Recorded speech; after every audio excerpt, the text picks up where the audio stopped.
क्या डूबती कंपनी को बचाने के लिए एक औरत लगा देगी दांव पर अपनी इज्जत? कैसे सिखाएगी अनिका एक बिजनेस टाइकून को सबक? क्या होगा रोहित मारवा का रिएक्शन अपने बेटे के हमशक्ल को देखने के बाद?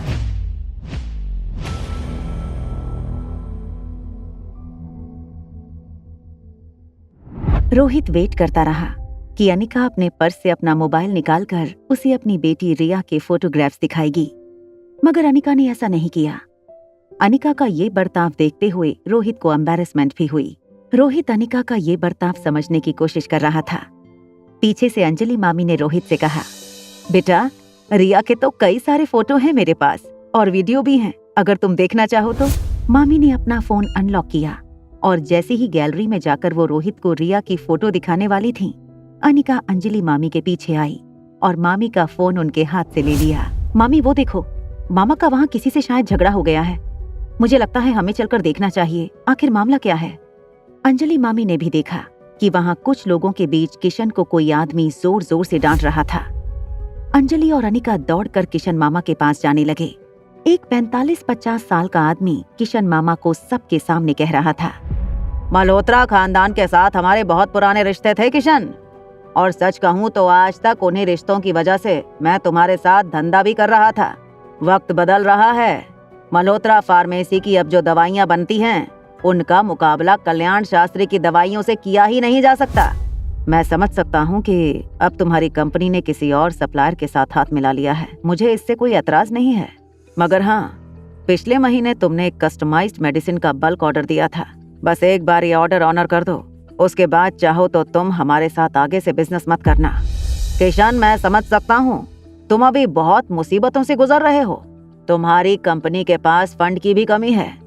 चलो एक काम करता हूँ, वो पूरा का पूरा ऑर्डर मैं 60% डिस्काउंट पर लेने के लिए तैयार हूँ। देखो विशाल, वो दवाइयाँ हमने तुम्हारे कहने पर बनाई थी। मैंने जो रेट में तुम्हें वो सप्लाई करने का कॉन्ट्रैक्ट बनाया था, वो ऑलरेडी बहुत कम मार्जिन पर था। अब अगर तुम 60% डिस्काउंट मांग रहे हो, इसका मतलब साफ है कि हमारी कंपनी बर्बाद हो जाएगी।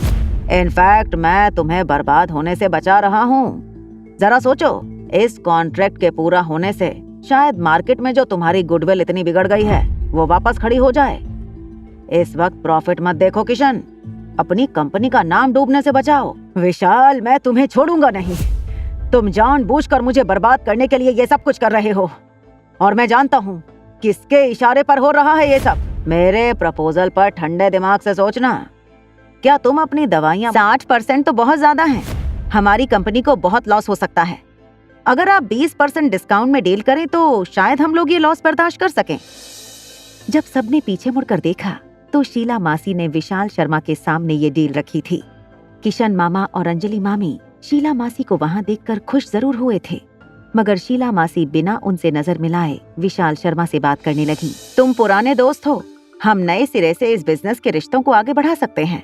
नए रिश्ते बनाना चाहती हो शीला, मगर तुम्हारी प्रपोजल मुझे मंजूर नहीं। कल्याण शास्त्री कभी भी अमृत टैबलेट लॉन्च करने वाला है।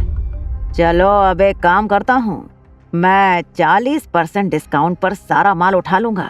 वहाँ कोने में जाकर हम इस बिजनेस डील को आगे कैसे बढ़ाएंगे वो डिस्कशन कर लेते हैं। तुम्हें जो भी बात करनी है यही करो, सबके सामने।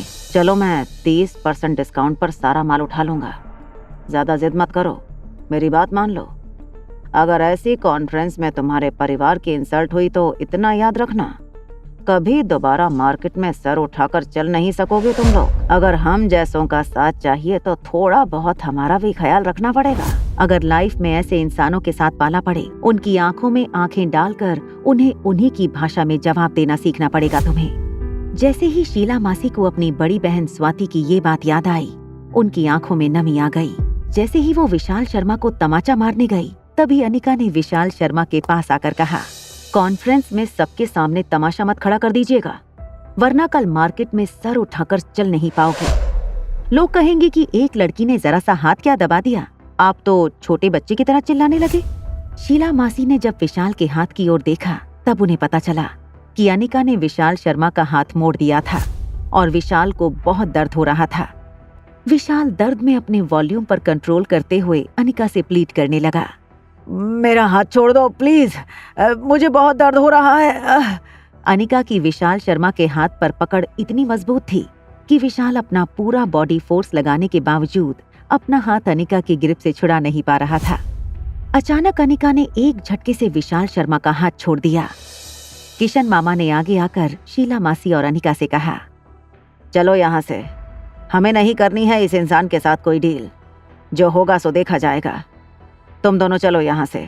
ठीक है, तुम यह डील मेरे साथ नहीं करना चाहते हो मत करो, मैं भी देखता हूँ कि मार्केट में कौन तैयार होता है तुम्हारा माल उठाने के लिए। तभी विशाल शर्मा के कानों पर एक आवाज पड़ी, कौन कहता है कि मार्केट में मल्होत्रा फार्मेसी की दवाइयां खरीदने के लिए कोई तैयार नहीं? कौन है वो शख्स जो देगा डूबती हुई मल्होत्रा फार्मेसी का साथ? कंपनी और परिवार को बचाने की क्या होगी अनिका की अगली चाल? जानने के लिए देखिए अगला एपिसोड सिर्फ पॉकेट एफएम के YouTube चैनल पर। और एक लड़की को देखा तो के सारे एपिसोड्स को सुनने के लिए डिस्क्रिप्शन में दी हुई लिंक से डाउनलोड कीजिए पॉकेट एफएम ऐप।